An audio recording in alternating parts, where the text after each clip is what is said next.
दिल्ली से बड़ी खबर निकलकर सामने आ रही है, जहां भाजपा ने उपचुनाव के लिए उम्मीदवार घोषित कर दिए हैं। ये बड़ी खबर निकलकर सामने आ रही दिल्ली से, जहां पर भाजपा ने उपचुनाव के लिए उम्मीदवार घोषित कर दिए हैं। विधानसभा उपचुनाव के लिए उम्मीदवारों की सूची जारी कर दी गई है। 6 सीटों पर प्रत्याशियों का ऐलान किया गया है। आपको बता दें कि 6 सीटों पर उपचुनाव होना है, जिसमें हिमाचल, मध्य प्रदेश और उत्तराखंड के लिए ये सूची जारी की गई है।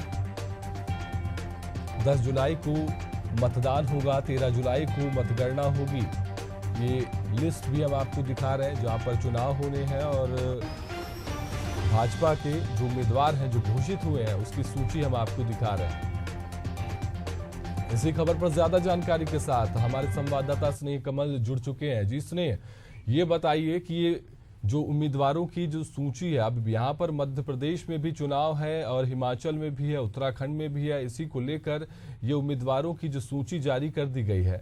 अब यहाँ पर तो लगातार भाजपा एक्टिव मूड में नजर आ रही है, चुनाव लड़ने की तैयारी में जुट गई है।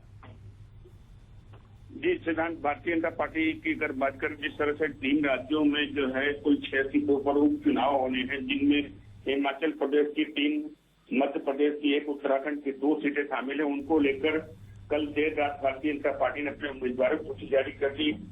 सिद्धांत, अगर मध्य प्रदेश की बात करें, अमरवाड़ा अनुसूचित जनजाति की जो सीट है, वहां से कमलेश शाह को जो है भारतीय जनता पार्टी ने अपना उम्मीदवार बनाया। वहीं अगर उत्तराखंड की बात करें, उत्तराखंड बद्रीनाथ सीट से राजेंद्र भंडारी और मंगलौर सीट जो है रुड़की नाथी है, उसकी अगर बात करें तो करतार सिंह भड़ाना को वहां से अपना प्रत्याशी भारतीय जनता पार्टी ने विधानसभा उपचुनाव के लिए बनाया। वही अगर हिमाचल प्रदेश जो पहाड़ी राज्य है, वहां की अगर बात करें तो वहां की तेहरा सीट के लिए होशियार सिंह चंबयाल, हमीरपुर से जो है आशीष शर्मा और नालागढ़ जो विधानसभा सीट है वहां पर कृष्णलाल ठाकुर। यानी कुल जो है भारतीय जनता पार्टी ने जो 6 उपचुनाव होने, 6 के लिए, हिमाचल के लिए 3, मध्य प्रदेश के लिए 1, उत्तराखंड के 2 प्रत्याशी अपने जो थे उनका चयन कर लिया है।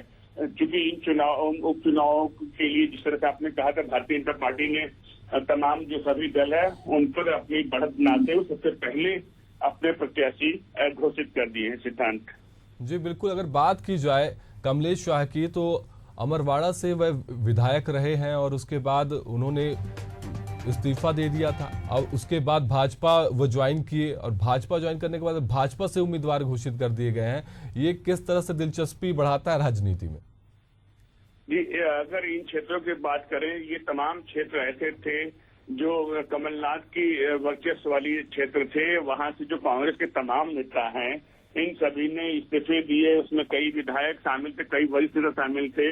इन लोगों ने जो है भारतीय जनता पार्टी ज्वाइन की। हालांकि चर्चा ये भी थी कमलनाथ और अपने पुत्र नकुलनाथ साथ कांग्रेस छोड़कर भारतीय जनता पार्टी का दामन थामेंगे, लेकिन उन खबरों पर विराम लग गया और अंततः कांग्रेस में उनका जो कह सकते हैं पैचअप हो गया है।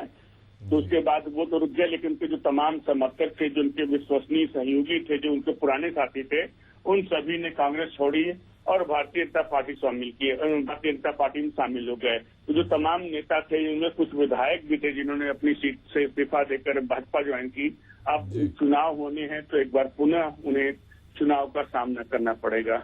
जी बिल्कुल स्नेह, तमाम जानकारी के लिए आपका शुक्रिया। तो ये बड़ी खबर आपको बता रहे थे, जहां पर 6 सीटों पर भारतीय जनता पार्टी ने प्रत्याशियों का ऐलान कर दिया है।